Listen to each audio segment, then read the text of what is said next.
اللهم صل على محمد وعلى آل محمد كما صليت على إبراهيم وعلى آل إبراهيم إنك حميد مجيد اللهم بارك على محمد وعلى آل محمد كما باركت على إبراهيم وعلى آل إبراهيم إنك حميد مجيد. اول کے مقدس مہینے کے اندر آقا نامدار فخر دو عالم خاتم النبیین صلی اللہ علیہ وسلم کی ولادت باسعادت ہوئی، اور اس پوری کائنات کے اندر اللہ رب العزت نے ایک خطے کا انتخاب کیا جس کو عرب کہا جاتا ہے. آپ علیہ السلام کی ولادت کہاں ہوئی؟ عرب کے اندر، مکہ المکرمہ کے اندر. اب سوال یہ پیدا ہوتا ہے کہ دنیا کے اندر خطے اور بھی تھے، دنیا کے اندر خطے علاقے اور بھی تھے، لیکن خصوصیت سے عرب کے اندر بھیجنے کی حکمت کیا ہے؟ عرب میں ولادت اور بعثت کی حکمت کیا ہے؟ ایک چیز. اور دوسری بات کہ اللہ کے پیغمبر صلی اللہ علیہ وسلم کس طرح اس دنیا کے اندر انقلاب لے کر آئے. بس یہ دو چیزیں میں آپ حضرات کے سامنے انہی پر روشنی ڈالوں. پہلا سوال کہ خطہ عرب کے اندر حضرت خاتم النبیین صلی اللہ علیہ وسلم کو بھیجنے کی حکمت کیا؟ یاد رکھیں اس کی تین وجوہات. کتنی؟ تین وجوہات ہیں. انہی تین وجوہات کی بنیاد پر اللہ رب العزت نے خطہ عرب کا اہتمام کیا، اور خطہ عرب کے اندر نبی پاک صلی اللہ علیہ وسلم کی ولادت اور وہی آپ صلی اللہ علیہ وسلم کی بعثت ہوئی. ان تین وجوہات میں سے پہلی وجہ یہ تھی کہ عرب کا خطہ بہادر لوگوں کا خطہ تھا. ضدی لوگ تھے، بہادر لوگ تھے. ان کے سامنے کوئی معاملہ آتا تو وہ دو فیصلہ کرتے تھے، فیصلے میں لچک کوئی نہیں ہوتی تھی، یا ہاں یا نہ. اگر ہاں کہہ دیتے تو دنیا کی کوئی طاقت ان کو نہ کہلانے پر مجبور نہیں کر سکتی.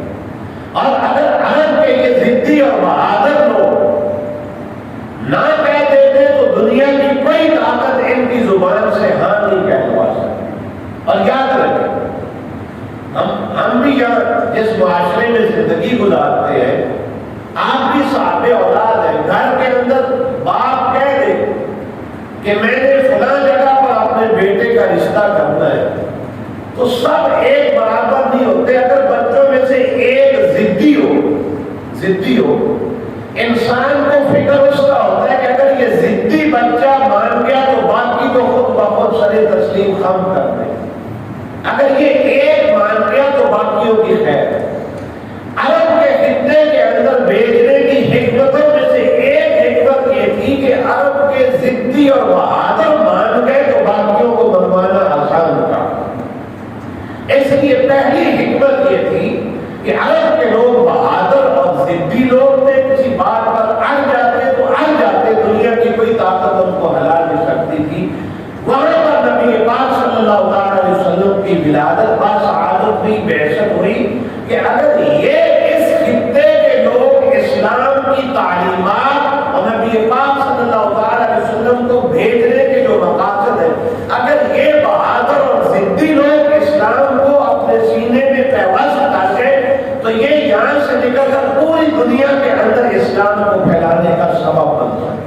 اس لیے خطہ عرب کے اندر بھیجنے کی حکمتوں میں سے پہلی حکمت یہ تھی کہ بہادر لوگ تھے، یہ مان گئے تو باقیوں کو منوانا آسان تھا. اور دوسری حکمت کہ عرب کی سرزمین کے اندر ہی نبی پاک صلی اللہ علیہ وسلم کو کیوں بھیجا گیا؟ اور اس کی دوسری وجہ یہ تھی کہ وہاں وسائل کی کمی تھی. کیا تھا؟ وسائل کی کمی تھی. ارد گرد کے ممالک کے سربراہان کبھی بھی مکہ المکرمہ پر حملہ کرنے کے لیے تیار نہیں تھے کہ یہاں تو دور دور تک کوئی پانی کا چشمہ نہیں ہے، ہم اس خطے پر قبضہ کر کے کیا کریں؟ وسائل کی کمی بالکل نہ ہونے کے برابر اپنی ضروریات لینے کے لیے عرب والوں کو بیرون ممالک کے سفر کرنا پڑتے تھے. تو وسائل کی کمی کے اندر جو رہنے والے لوگ ہوتے ہیں وہ مشقت پسند ہوتے ہیں. آپ نے دیکھا ہمارے یہاں تو یہاں بہت سہولیات ہے پنجاب میں. آپ پہاڑی لوگ جب پہاڑوں پر رہتے ہیں وہ مشقت پسند ہوتے ہیں, وہ مشقت کو کھلے دل سے قبول کر لیتے.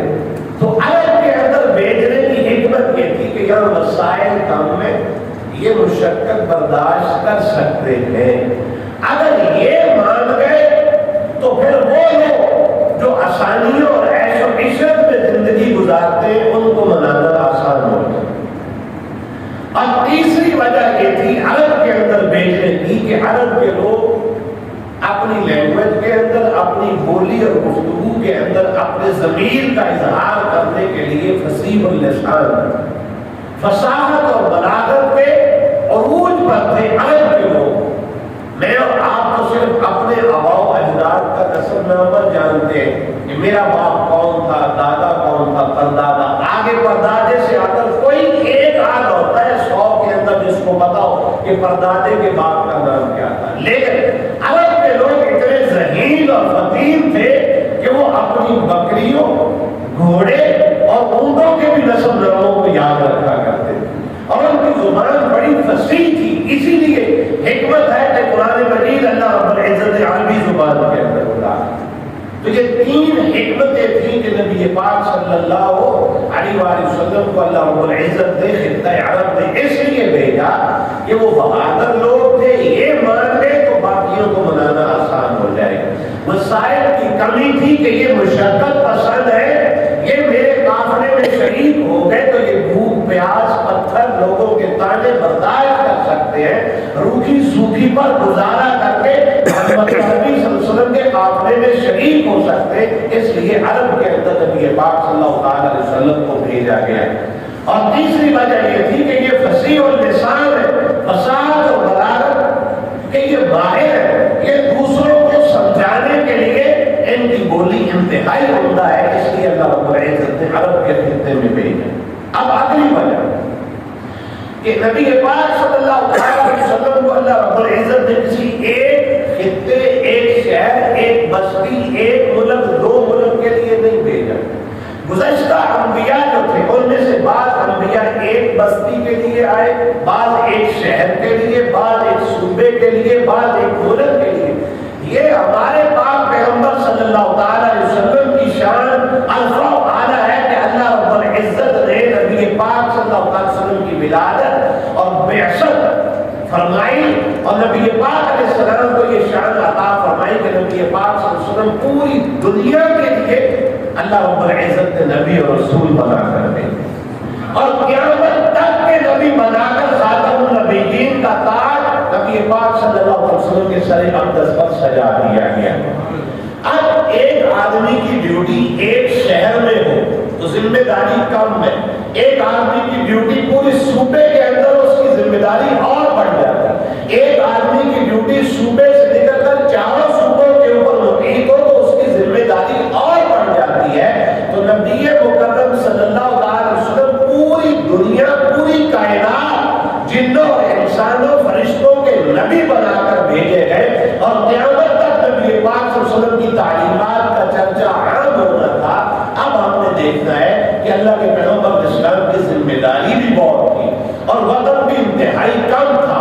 40ویں سال کے اندر وحی کا آغاز ہوا اور صرف 23 سال تھے. 23 سال کے اندر 13 سال مکہ المکرمہ میں پتھر کھا کر, تانے کھا کر برداشت کا ماحول بنایا اور آگے صرف انقلاب برپا کرنے کے لیے صرف 10 سال ملے مدینہ منورہ کے اندر جا کر. اس 10 سال کے عرصے کے اندر نبی پاک صلی اللہ علیہ وسلم نے کیسے انقلاب برپا کیا, یہ آخری سوال, اس کا جواب اور اس کے بعد ہوا. یاد رکھیں حضرت خاتم النبیین صلی اللہ علیہ وسلم کو وقت کتنا ملا انقلاب برپا کرنے کے لیے؟ صرف 10 سال. اور 10 سال کے اندر جیسے مدینہ پاک پہنچے ساتھ ہی غزوہ بدر, اس کے ساتھ ہی غزوہ احد ہے, پھر حنین تبوک ہے,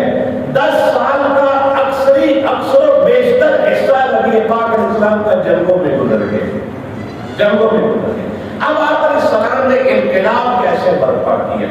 یاد رکھیں، وقت بھی کم ملا، وسائل نہ ہونے کے برابر کہ بدر کا مقام ہے سامنے ہزاروں کی تعداد، اور وہ رات کے وقت اونٹ ذبح کر کے بھون بھون کر کھا رہے، اور یہاں غزوہ بدر کے اندر صحابہ کی تعداد صرف 313 اور چند تلواریں، چند نیزے، چند گھوڑے، اور کسی کے پاؤں میں جوتا ہے، کوئی پاؤں سے ننگا ہے، کسی کے پاس تہبند ہے، اور روزے کی حالت کے اندر صرف کھجور یا کھجور کی گٹھلی یا پانی کے اوپر گزارا ہوا ہے، بس کم وقت صرف 10 سال، کم وسائل کے ساتھ نبی پاک علیہ السلام نے اس دنیا میں انقلاب برپا کیا، اور اس انقلاب کو کہتے ہیں غیر خونی انقلاب۔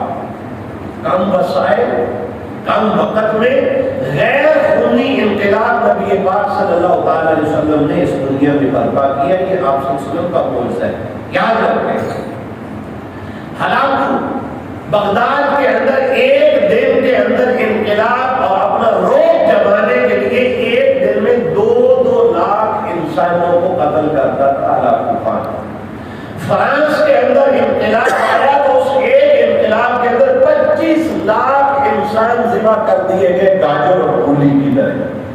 رشیا کے اندر انقلاب آیا، روپ دبدبا جمانے کے لیے 40 لاکھ انسانوں کا قتل کیا گیا، لیکن ہمارے پیغمبر صلی اللہ تعالی علیہ وسلم نے اس دنیا میں کم وقت، کم وسائل کے اندر جو غیر خونی انقلاب لائے تھے آپ علیہ السلام، اس میں کتنے لوگ قتل ہوئے اور کتنے شہید ہوئے؟ یاد رکھیں، آپ علیہ السلام کا لشکر اور دوسری طرف کفار، دونوں کی تعداد ملائی جائے تو مسلمان